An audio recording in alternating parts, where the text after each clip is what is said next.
Okay, you ready to go? Yep, ready. Whenever you are ready. Okay.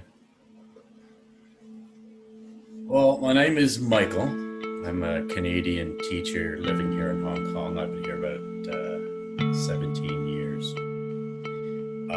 I married a Filipina, my wife, Paulina, 10 years ago. And like most Westerners, we really don't know what poverty is really like. We may see it on TV, we may see it on ads for charities and things like that. But until you see it in person, you don't really know what it's all about. And so when I married my wife and I went to see her childhood village, it was just shocking.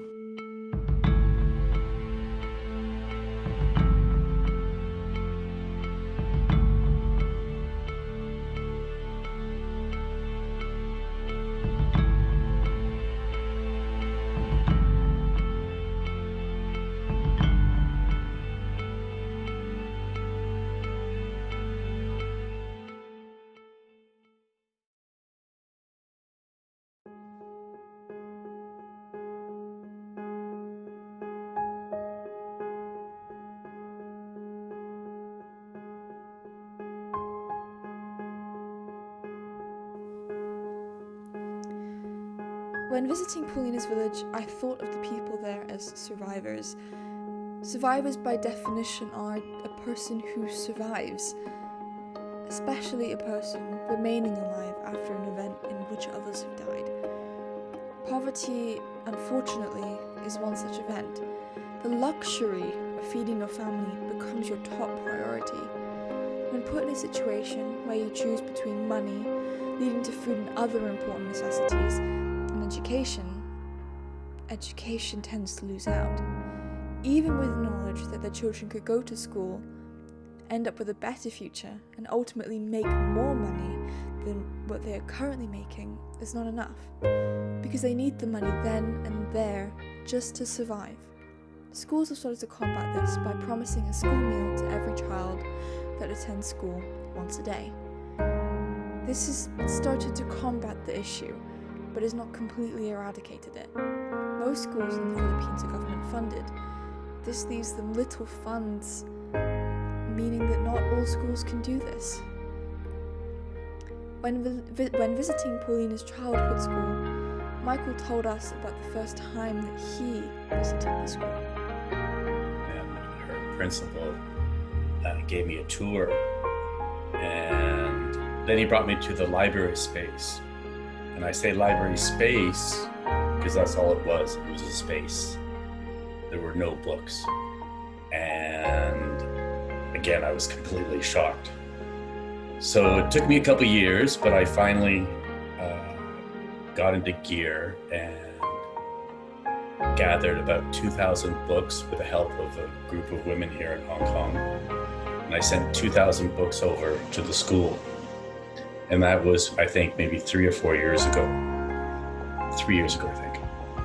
And I didn't have any other plans other than just to the one library. Obviously, our story doesn't just stop there. After completing the first library, Michael went on to complete 40 to 42 more libraries as of right now, with more to be completed. But this insane achievement could not have been done without a little help from the locals.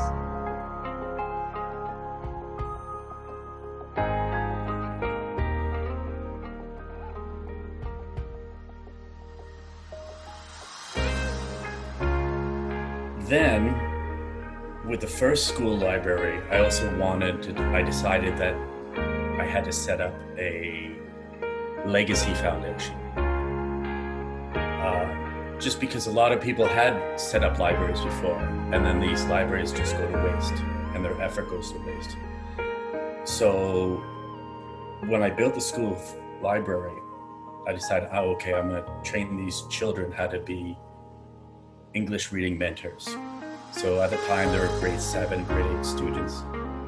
and I taught them how to be very animated and get children in grade 1 or grade 2 to be, instead of passive learners, very active learners in reading storybooks. And that was very much a success. And then I just found out that there were a few girls, 4 of them, that were very much natural leaders of this mentor group. So I gave them the rank of a captain, and they helped me run the mentor program at the one school and another school just down the road on the second year. So this additional mentor program, I decided that it was going to be a pilot project. I gave them a 2,000 peso salary each month, which is about $40 US. Half of that I'm keeping back to help for their post-secondary education. And the other half, they can actually help their families. They use this $20 that they can use to help their families is actually almost doubling their family income. And the reason why I'm focusing on girls is because, in my opinion, the girls and women of the Philippines are the key to the future of the country. We have to empower them, because I want to break the cycle of poverty in the Philippines. And how do we break that? And that's empowering girls. Because either subconsciously or consciously, girls are thinking that they have to find a guy to take care of them. Because age 16, 17, they're almost finished high school.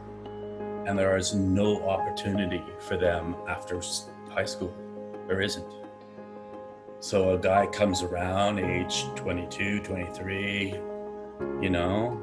and may court her. And inevitably, she will probably get pregnant.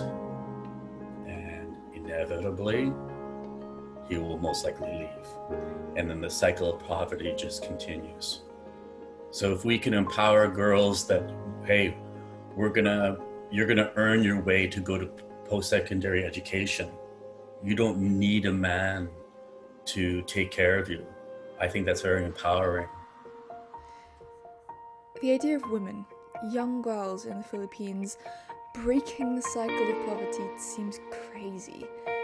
How can one group of individuals possibly break a country from such deep poverty? Well, women traditionally have been seen as less than men. Yes, in the Western world, but especially in the Asian world.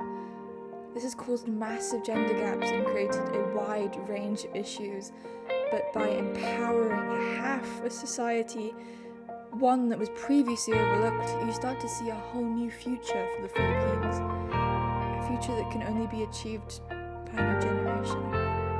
I had met these children at the school several times on a very superficial level. I've taught at the school, played with the kids.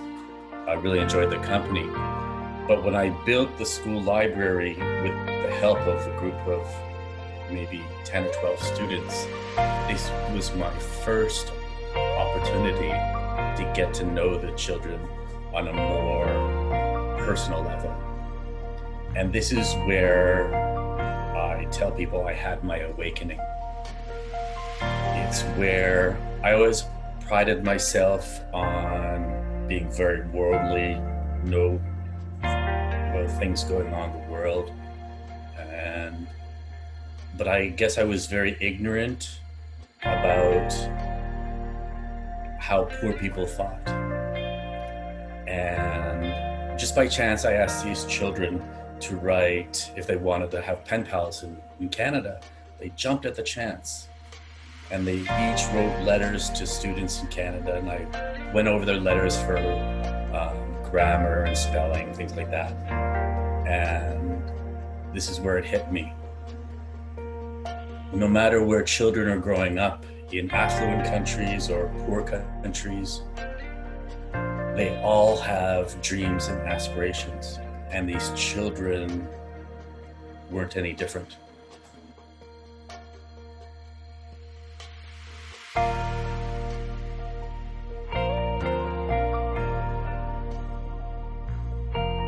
I sponsored a speech contest along with a dance competition and a singing competition.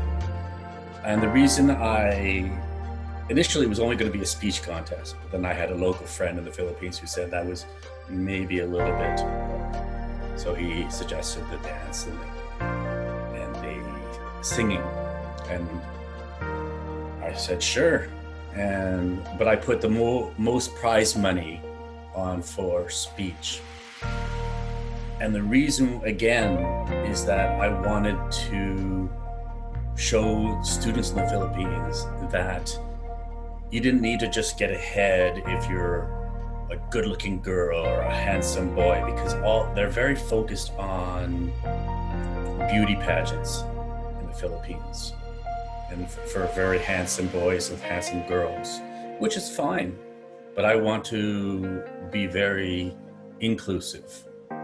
You know, that, hey, if you have a different talent, you have the smarts, I'm going to reward that.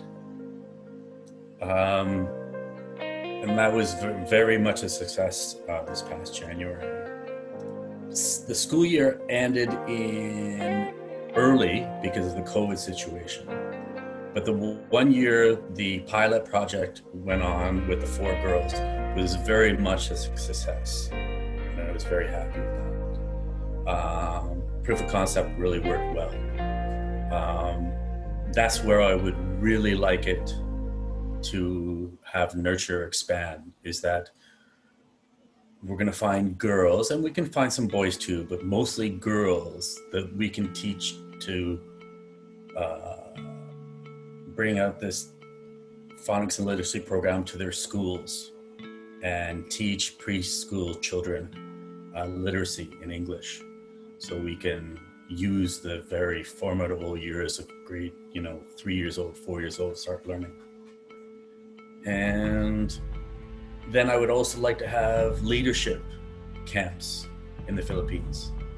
I'm unsure, I've looked online, I'm unsure if they have that in Manila or Davao, but I would really like to focus on the rural areas and be very inclusive, and get women speakers who can really be inspirational to the girls in the rural areas, that, hey, you work hard, you focus on school, we can get you out of your situation.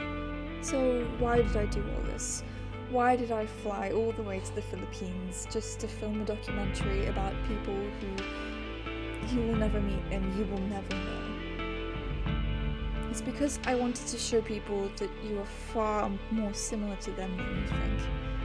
We tend to put people into one of 3 categories: the survivors, the thrivers, and the dreamers.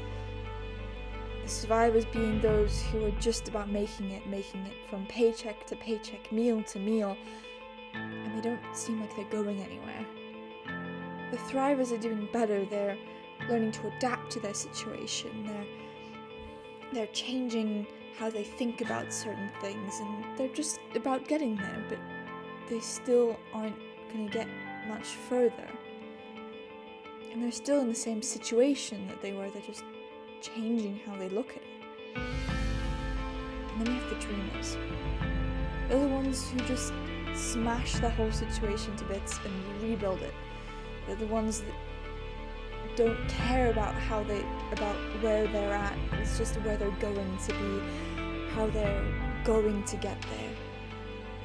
And I think that what we have to realize is that there are no 3 categories. There's only one.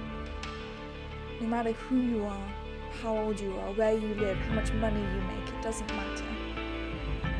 We all have goals in life. Just because you make less money doesn't mean that you have less goals. Because at the end of the day, we're all dreamers.